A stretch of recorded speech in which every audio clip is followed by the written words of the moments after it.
I'm Steven Rennell, the host of the Meat Eater podcast and the Netflix original series Meat Eater. As a hunter and wildlife enthusiast, the question comes up, how can you justify killing and eating animals that you love and protect? Well, that's part of what we wrangle with on the Meat Eater podcast, along with broader and often funnier discussions about living an outdoor life in the modern world. Listen to the Meat Eater podcast on the iHeartRadio app, Apple Podcasts, or wherever you get your podcasts. The views and opinions expressed in this podcast are solely those of the podcast author or individuals participating in the podcast and do not necessarily represent those of iHeartMedia, How Stuff Works, or its employees. Zodiac, a symbol that now stands for terror in San Francisco. Today there was a possibly significant development in the terrifying case of the man who calls himself Zodiac and has boasted that he is responsible for 5 murders in the last 9 months. In Zodiac's latest letter last week, he threatened to make a busload of school children his next victims. Since then, school buses have been discreetly guarded, and parents' fears have openly risen. This morning, the people of San Francisco, during a television conversation program with attorney Melvin Belli, heard a man who claimed to be Zodiac talking on the air. A man in a mask robbed, tied, and stabbed them, leaving them for dead. Subject stated, I want to report a murder. No, a double murder. I did it. A man who wore a medieval-style executioner's hood, carried a knife and gun, and intended to use them. They haven't arrested me because they can't prove a thing. I'm not the damn Zodiac. Who is the Zodiac, and where is he? From iHeartRadio, How Stuff Works, and Tenderfoot TV, this is Monster, the Zodiac Killer. Fear spread across Northern California as the Zodiac's pace accelerated.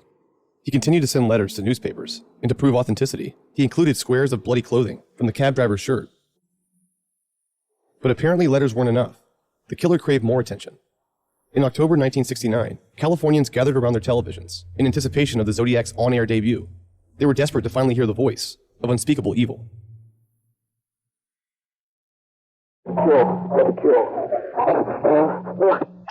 That was the voice of a man who called himself the Zodiac Killer. He's talking to attorney Melvin Belli by phone on a television conversation show.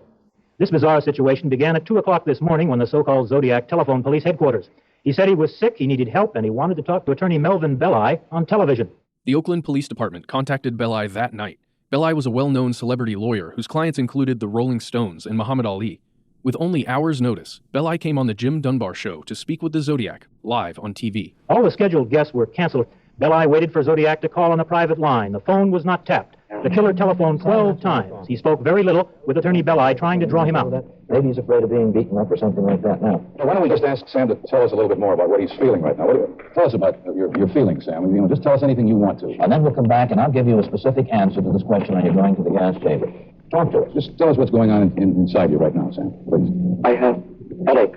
All right. How long have you had those headaches, Sam? In a long time?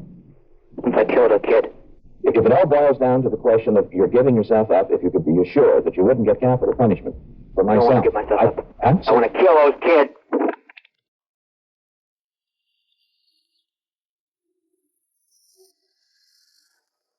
Belli finally arranged to meet Zodiac in Daly City, a suburb south of San Francisco, to talk in person.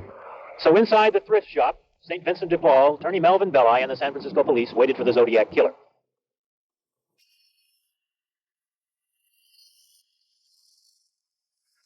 We were told that he would meet us at the St. Vincent de Paul Society loft on Mission Street in Daly City. We waited about, over an hour, and no evidence that he was there. So, yeah. Is there anything more to add this afternoon that leads you to believe that the man who called indeed might have been the legitimate Zodiac Killer? Well, again, my opinion on a dime will buy you half a cup of coffee. I don't really know. The only thing I can conclude, as I'm sure anyone listening might have concluded, is it sounded like a fellow who does have a pretty serious problem and is pretty seriously disturbed. Whether it's Zodiac, I don't know.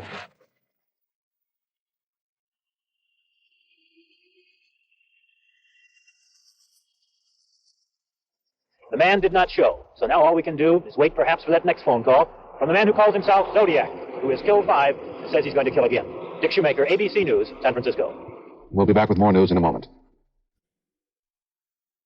Police brought in the witnesses who had heard the Zodiac speak. Brian Hartnell, the survivor from the Lake Berryessa stabbing, and 2 phone operators who had heard the Zodiac's calls. No one knew whether it was the real Zodiac. The Zodiac had now killed 5 people, and his attacks seemed to be accelerating. Half a year separated the first 2 shootings. Then, only 3 months later, was the Lake Berryessa attack. And then, just 2 weeks after that, the Zodiac shot cab driver Paul Stein in San Francisco. The LA Times reported that the threat of his next crime galvanized one of the most massive manhunts and one of the greatest waves of public alarm in San Francisco history. The manhunt extended as far as Atascadero, 4 hours south of San Francisco. There, police checked up on 300 ex-inmates of a hospital for the criminally insane. But despite this intensive search, the case went cold. Until 2 months later, when Melvin Belli, the famous attorney you heard earlier, received a strange letter. The Zodiac had sent a letter directly to Belli's home with a piece of the cab driver's bloody shirt to prove its authenticity. Dear Melvin, this is the Zodiac speaking. I wish you a happy Christmas. The one thing I ask of you is this. Please help me. I cannot reach out for help because of this thing in me won't let me. I am finding it extremely difficult to hold it in check. I'm afraid I will lose control again and take my 9th and possibly 10th victim. Please help me. I am drowning. At the moment, the children are safe from the bomb because it is so massive to dig in, and the trigger mech requires much work to get it adjusted just right. But if I hold back too long from number 9, I will lose all control of myself and set the bomb up. Please help me. I cannot remain in control for much longer.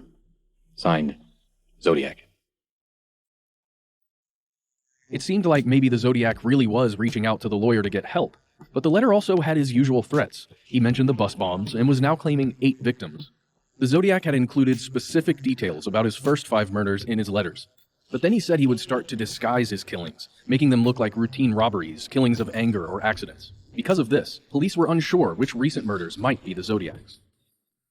After attorney Melvin Belli received the Zodiac's letter, he published a response in the San Francisco Chronicle. He said he was willing to meet the killer anytime, any place. Belli said, "If you want to meet with me alone, I will come alone." He continued, "I believe he wants to stop killing. He knows eventually he will get apprehended, and that unless he gets proper legal representation, he will most probably be sentenced to die in the gas chamber." Belli was next contacted by telephone. While Belli was out, a man claiming to be the Zodiac called and asked to speak with him. Belli alerted the FBI and the San Francisco Police Department. They tapped his phone so they could trace future calls. And again, they waited, hoping the Zodiac would call back. Eventually, another call came. Police managed to trace the call, and detectives Tosky and Armstrong drove out to arrest the Zodiac. They arrived at a mental hospital. The caller had been a patient, a man named Eric Weil. He was a hippie and an amateur photographer. The detectives determined that Weil was the caller to the Jim Dunbar show. But ultimately, they also ruled him out as a suspect. The voice on the television call-in show was not the Zodiac. Reporters' accounts about Eric Weil differ. Some say he was at a mental hospital in Oakland, others say it was in Napa, north of Vallejo, and it's unclear exactly how the detectives ruled out Eric Weil as a suspect. But serial killer expert Eric Hickey told us that while there's obviously something wrong with them, it's rare for serial killers to be mentally ill. Serial killers definitely have mental disorders, but they don't have mental illness. When you talk about mental illness, we talk about people who they hear voices, they hallucinate, they're schizophrenic, they're psychotic. That's mental illness. We treat people for that. We give them medications for it. But then there's another group of people who have mental disorder, like serial killers. 97% of them are clear thinking, but they're narcissistic. They're antisocial. And they have those kinds of issues going on with them. But they know right from wrong. In a court of law, they would not be found to be insane. People get confused. They think, well, look at Jeffrey Dahmer. If you killed 17 people and ate them for dinner, you must be insane. Well, the behavior is insane. But Dahmer was never mentally ill. He knew right from wrong. He even admitted he always knew it was wrong to do what he was doing. Now, yet there are other people who are truly mentally ill when they do these types of things. And so that always has to be figured out when you're looking at a crime scene. Is it someone who's mentally ill or is it someone who's psychopathic? In my field, we examine psychopathology. What level of psychopathology would the Zodiac be at? One scale that's used to study psychopathology goes from 0 to 40 points. Most people are going to be between a 4 and an 8 on the scale. And then the occasional criminal that does things once in a while, they're going to rate in the low teens. But then you get people who are kind of antisocial. Most people in prisons today are what we call sociopaths. They probably rate an 18 to a 29 on that scale. They're impulsive. They don't learn from their mistakes. They have high recidivism rates and so on. They are antisocial, but they still love their moms. They still have emotional attachments to people. Whereas a true psychopath, they're 30 and above, and these people do not have emotional attachments to people. They don't have empathy. They don't have a conscience. There aren't that many of them out there, and a lot of psychopaths, true psychopaths, never get caught because what differentiates them from sociopaths is that they have a skill set that's incredible. They can manipulate and lie and charm people, and they're so good at their social skills that people just don't believe that they could be doing anything wrong. And that's a smaller group called those psychopaths. One of the myths about serial murder is that, they're all psychopaths. Well, this is not true. Only 25 to 30% were found to be true psychopaths. Dr. Hickey says the Zodiac is likely a true psychopath, near the top of that 40-point scale, because of his self-obsession and craving for fame. Narcissism is one of the traits we see in true psychopaths. They are quite narcissistic, and thus they want to be recognized for what they've done. So it's not surprising that the Zodiac killer, that it's all about him, because he's smarter than the police, he's smarter than his victims, he'll never get caught. This kind of thinking that he's better than everybody else. And the fact that he did get away with it for this long shows that he was right.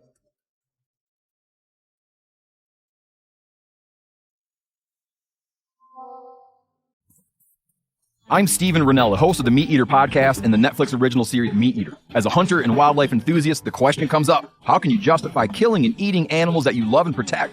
Well, that's part of what we wrangle with on the Meat Eater podcast, along with broader and often funnier discussions about living an outdoor life in the modern world. Listen to the Meat Eater podcast on the iHeartRadio app, Apple Podcasts, or wherever you get your podcasts.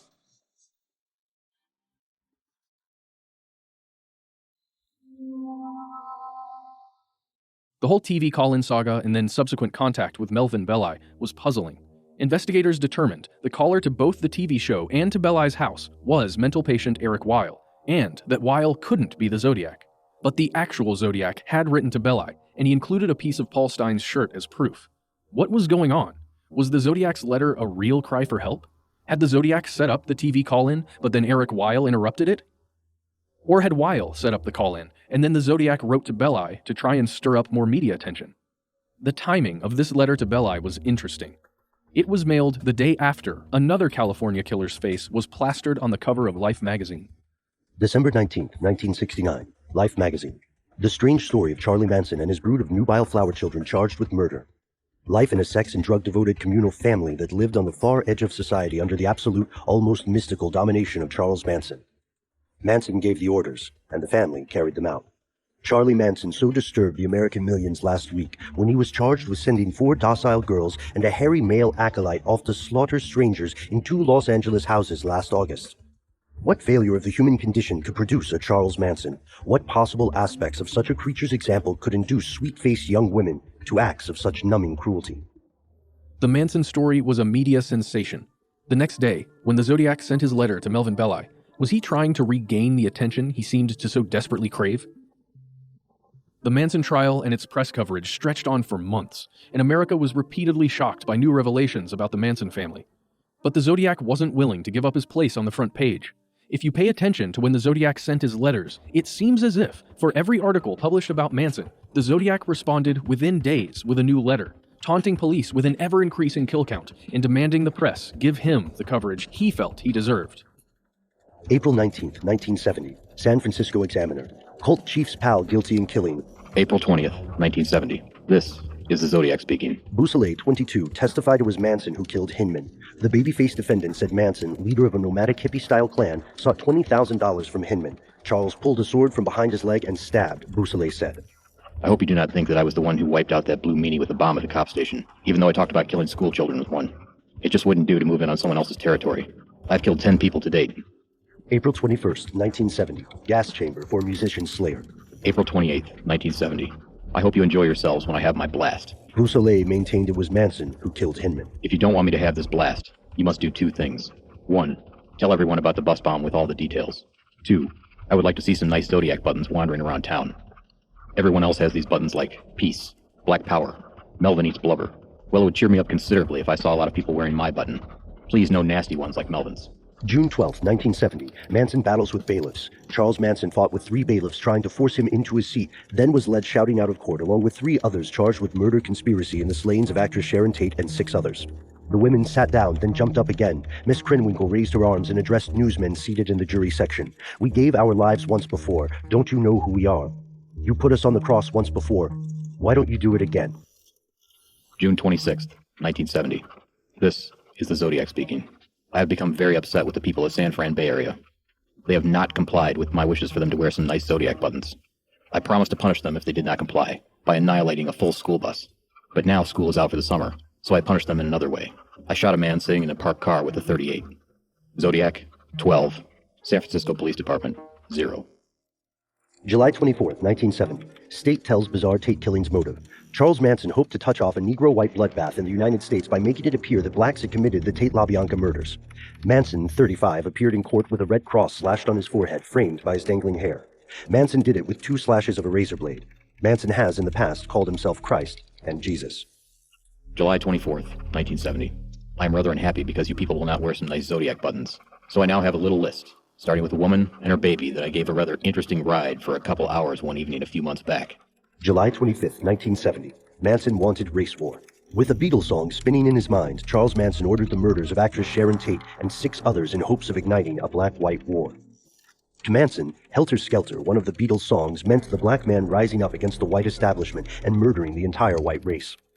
Manson believed the race war would wipe out all whites except Manson and his clan, who intended to escape by going to the desert. Helter Skelter was scrawled in blood on a wall at the home of 2 of the victims. The scrawlings and other evidence were aimed at making it look like black people had murdered the 5 Tate victims. July 26th, 1970. Being that you will not wear some nice Zodiac buttons, how about wearing some nasty Zodiac buttons? If you do not wear any buttons, I shall, on top of everything else, torture all 13 of my slaves that I have waiting for me in paradise. Some I shall tie over anthills and watch them scream and twitch and squirm. Others shall be placed in cages and fed salt beef until they are gorged. Then I shall listen to their pleas for water, and I shall laugh at them. Others will hang by their thumbs and burn in the sun. Then I will rub them down with deep heat to warm them up. And all billiard players, I shall have them play in a darkened dungeon cell, with crooked cues and twisted shoes. Yes, I shall have great fun inflicting the most delicious of pain to my slaves. San Francisco Police Department, 0. Zodiac, 13. October 27th, 1970. Witness describes Manson's visions of racial warfare. Manson had compounded a theory of imminent racial strife from the Bible and the Beatles. After the killings, whites were to go into the black ghetto and kill. Then the blacks would wipe out the white survivors. But after the blacks had won, they would not like the responsibility of governing and would call Manson and his followers from the desert. Poston said he was under the influence of LSD in June 1969 when he met Manson in the Sunset Boulevard home of a member of the Beach Boys rock group. He asked me if I could make love in front of 25 people, said Poston. He said he thought Manson was Jesus Christ. October 27th, 1970. Paradise Slaves. By fire, by gun, by knife, by rope. Peekaboo, you are doomed. 14, Boo. Signed, Z. Melvin Belli wasn't the only one to receive a personal message from the Zodiac. That last correspondence you heard from the Zodiac was actually a Halloween card, a black card with a dancing skeleton. The writer had used whiteout to draw cryptic symbols and 13 peering eyes. He sent it to Paul Avery, a reporter at the San Francisco Chronicle who'd been covering the Zodiac. Duffy Jennings remembers when Avery received the card. During the course of my couple of years as a copy boy, I got to know all the reporters pretty well, and that included Paul Avery. He'd been a war correspondent in Vietnam, and he loved to do crime stuff. He kind of took a shine to me, and we became sort of friends. He was a few years older. Around 1970, as I started to work as a reporter, and we became closer friends, I'd go with him out following leads about certain suspects or types of evidence that would come in. Only one Zodiac letter was actually personal to Paul Avery. It was a Halloween card he sent. It had kind of a creepy message to it. Peekaboo, you're doomed, I think it said. The 2 homicide inspectors who were working the Zodiac case came in and tapped me on the shoulder and pulled me outside and said, "We received another letter from the Zodiac, and it was addressed to you." It was a Halloween card interpreted as being a threat to me. At that point, he had been claiming 13 victims. This one mentioned 14, and the presumption was that either he had killed 14 people at that point, and maybe I was number 15, or maybe I was supposed to be number 14. At that time in the 70s, reporters didn't get killed in the line of duty. I think maybe in that whole decade, there might have been up to that point one reporter, a guy named Don Bowles at the Phoenix, who had his car blown up by some organized crime figures he'd been writing about. But otherwise, reporters, it wasn't an unsafe job. As we talk, there's an assault on the media going on, and there's a lot of fear of what people might do. But at that time in the 70s, you never thought about your own safety. So when Avery was threatened, somebody in our newsroom engaged in a bit of sort of maudlin newsroom humor, which, we are wont to do. And they had these buttons made up. Big white buttons, like campaign buttons, and it said in big black block letters, "I am not Avery." We all got one and wore them, and we had a great laugh about it. And Herb Cain, who was the big gossip columnist, wrote an item about it. And then TV stations sent crews over to do stories about the buttons. And then it became national news that all the people at the Chronicle were wearing these "I'm not Avery" buttons. Avery himself wore a button. And I said, are you concerned about this at all? He goes, nah, he says, I'm not worried about it. But I have to tell you that in addition to wearing a button, Paul started to wear a holster. He got a handgun permit from the police chief. I think that the Zodiac is just making an idle threat, frankly. But at the same time, I'm no fool. I'm going to be very careful. There was a conference with the police department, a discussion of possible police protection for me. It was finally decided that this, at this time at least, is unwarranted. If somebody takes a shot at me, that'll be a different case. But at this point, we don't feel any need for protection. And I have to tell you that whenever I went out of the building with Paul, I had to kind of look around. You didn't think Zodiac was the kind of guy who was going to target someone in particular. But what if he did? And what if he missed? What if you were with the guy? All this goes through your head. He has bragged of killing up to possibly 14 people, but there's absolutely no evidence that he's killed more than 5. I put no credence in this. I think he just wanted to get himself a little publicity. With the killings that have gone on in this area in recent weeks that have created very big headlines, possibly he's a little miffed. He's not the center of attention anymore.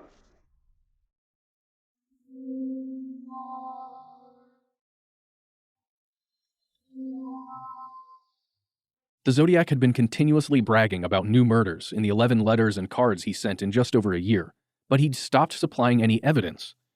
Had he made good on his threat to disguise his murders as routine killings? Or had he stopped killing altogether, and the letters were just for attention?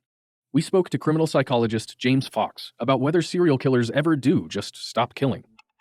I started studying multiple homicide, including serial murder, back in the early 1980s. Back then, people essentially believed that repeat killers were glassy-eyed lunatics, and we found, actually, that they were extraordinarily ordinary. And that was why they're so dangerous.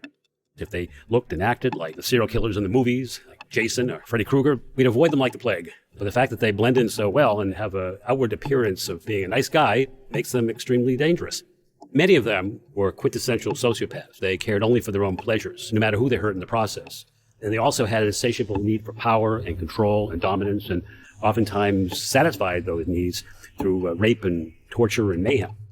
But one thing that's fairly clear is that lots of people have this excessive need for power and control and dominance, but they're able to satisfy it in socially legitimate ways. They may be a corporate executive who hires and fires and enjoys the idea of hurting other people through these firings. Or they may be a college professor who enjoys flunking a student and seeing them squirm.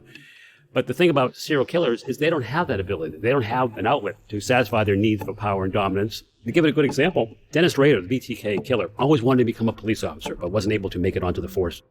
He started killing victims. But after many years, when he got a position as a compliance officer in his neighborhood, and he could give people citations if their grass was too long, gave him the authority that he always wanted to have, and then he stopped killing. He stopped killing because he had another way to satisfy that power he wanted over other people.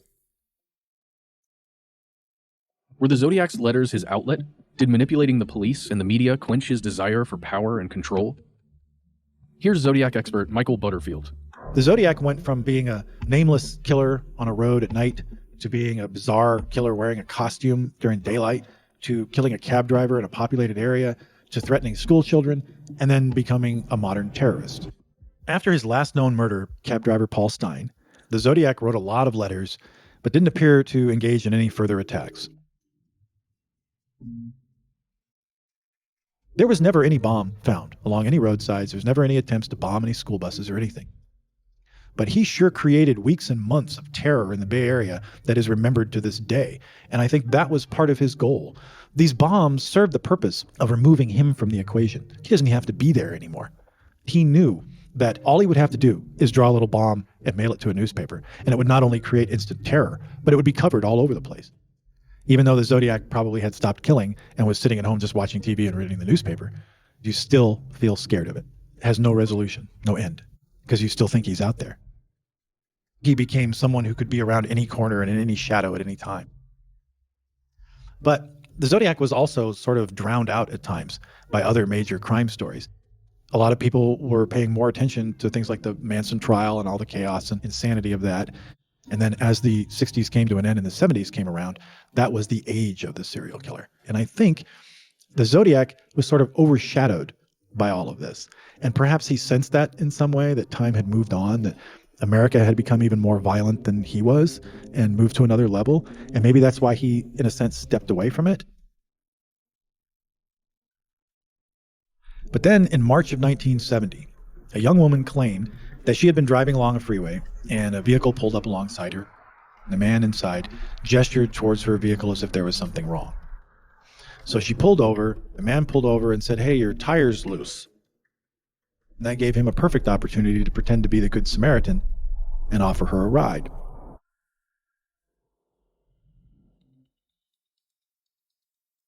Next time on Monster, the Zodiac Killer. Investigators in Riverside were watching and saying, "This looks kind of familiar, and maybe these crimes are connected."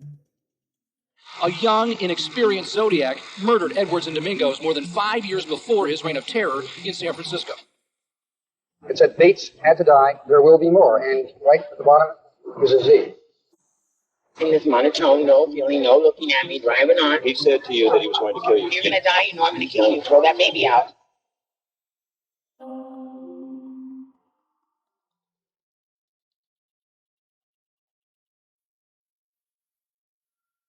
Monster, the Zodiac Killer, is a 15-episode podcast produced by iHeartRadio, How Stuff Works, and Tenderfoot TV. Donald Albright and I are executive producers on behalf of Tenderfoot TV, alongside producers Meredith Stedman, Mason Lindsay, and Christina Dana. Jason Hope is executive producer on behalf of How Stuff Works, along with producers Trevor Young, Miranda Hawkins, Ben Kubrick, and Josh Thane. Scott Benjamin provides additional voice talent. Matt Frederick is our host. Original music is by Makeup and Vanity Set.